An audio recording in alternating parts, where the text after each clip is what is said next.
Spoštovani gospe in gospodje, dear guests, dear friends, Mark. Lepo pozdravljeni na tem odprtem forumu, ki je Slovenska demokratska stranka organizirala pred javnega obslužnega štirk za to, ker želimo, da predvolilna kampanja v Sloveniji pred predčasnimi volitvami in zbolj predvolilni golaž, plakati in televizijski spoti, ampak vsebinska razprava o tem, kaj Slovenija v naslednjih letih dejansko potrebuje, kot odgovor na resne probleme, ki so pred nami. To investicije za Slovenijo v prihodnih letih niso zgolj tisto, kar so bile še pred 5 leti, se pravi, neka možna dodana vrednost za hitrejši razvoj, niti neka opcija, ki je na razpolago in jo vzameš ali ne, pa to ne bo bistveno vplivalo na naš razvoj, na naše življenje. V prihodnih letih bodo to investicije nujnost.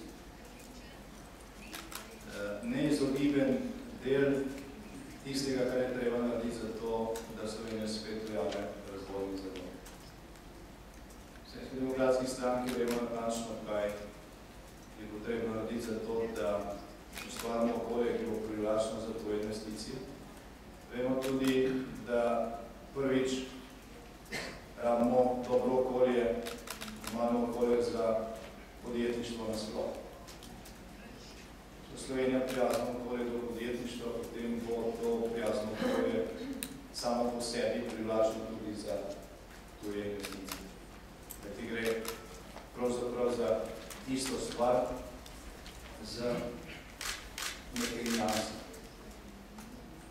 Znotraj tega imamo v našem programu 10+100 za prvih 100 dni mandata in za potem celoten mandat. Natančno razdeljeno, kaj treba storiti, kako in kaj treba storiti v nadaljnjih korakih v smislu ustvarjanja takšnega okolja in še posebej za prijavljanje projektov. Eden od ključnih inštrumentov je postopno znižanje davka na dohodek pravnih oseb iz sedanjih 20 na 15%. S to politiko imamo dobre izkušnje iz našega mandata, ko smo ta davek že znižali iz 25 na 20%. Pa se je kljub temu ob nižji davčni stopnji v proračun nabralo bistveno več denarja kot v višji davčni stopnji, ker je v gospodarski rast hitrejša. Tako imamo pozitivno izkušnjo z razbremenitvijo dela, kar je druga točka v našem programu v zvezi z davčno politiko, ki naj ustvari ugodnejše okolje za gospodarstvo in ki zadeva tudi področje tujih investicij. Pomembna je tudi promocija. V teh predvolilnih časih predstavniki vlade govorijo o marsičem, opravičujejo slabe rešitve in se zelo sposobni pohvaliti z tistimi stvarmi, ki so vendarle šle naprej, tudi v teh 3 letih krize. Ni bilo veliko, ampak obstaja. Eno teh področij je turizem. Turizem, ki sta področje gospodarstva, ki ga vodi gospod Marjan Hribar, ki je direktor direktorata na Ministrstvo za gospodarstvo, za turizem in tuje investicije. Področje je napredovalo. Je bila 10% rast v lanskem letu in tudi letos kaže na isti rezultat. Se pravi, da se vseeno da. Žalostno pa je, da ravno tega, kjer smo uspešni, pravzaprav nišče ne poudarja. Kot da se je to dalo nekje na stranski tirov ali kot da turizem ne bi bil pomembna panoga. Tudi, ko gre za prijavljanje tujih investicij. Kolegice in kolegi, gospe in gospodje, ki živimo v Sloveniji, se boste vsi spomnili velikega projekta, ki smo imeli v času našega mandata.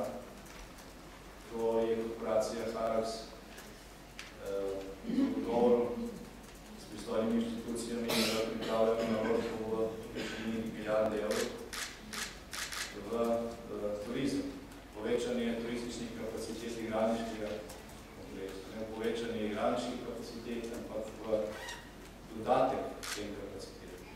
V smislu turističnih nočitev in ostalih stvari. Organizirana je bila kampanja proti investicij ni uspela in danes čutimo posledice. Celotna tovrstna industrija, posebej je zahodne delo Slovenije v krizi. In smo v situaciji, ko igralništvo zahteva državne intervencije, kar je absolutno brez primera. To govorim zato, da bi pokazal, kako je lahko napačna politika tudi ne na dolgi, ampak na srednji rok slaba in kako rezultati, negativni rezultati takega napačnega odnosa hitro pridejo do izraza in vsi čuti.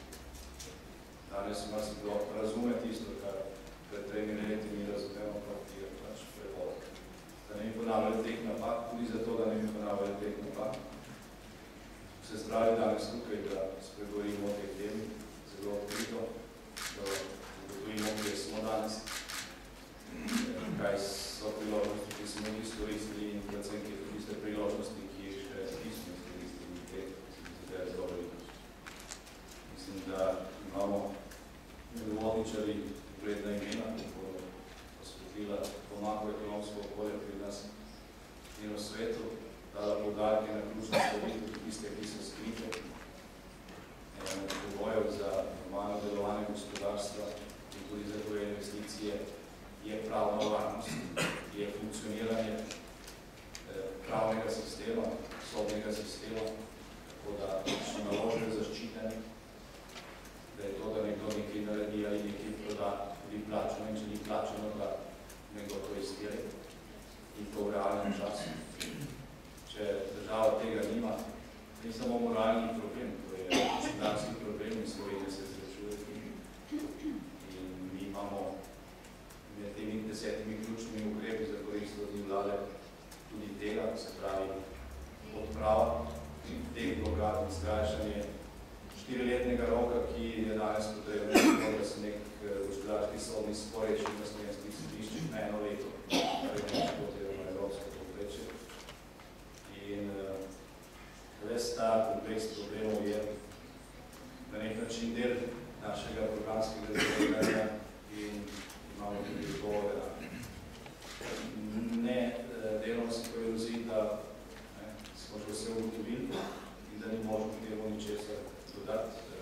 Naš program tudi v tem času, ko ga predstavljamo in se srečujemo z dodatnimi predlogi ali kritičnimi pripombami sproti dopolnjujemo in tako bo tudi po prihodnje, tudi potem, če bodo volivci zaupali v roke inštrumente, da ga učinkovito različujejo. Naj bo to dovolj časa, ki sem ga vzel bolj pomembnim govornikom oziroma sogovornikom. Želel bi se od koncu hvala še gospodu Marku Domfridu, direktorju ICD inštituta. To je druga konferenca, ki jo skupaj organiziramo.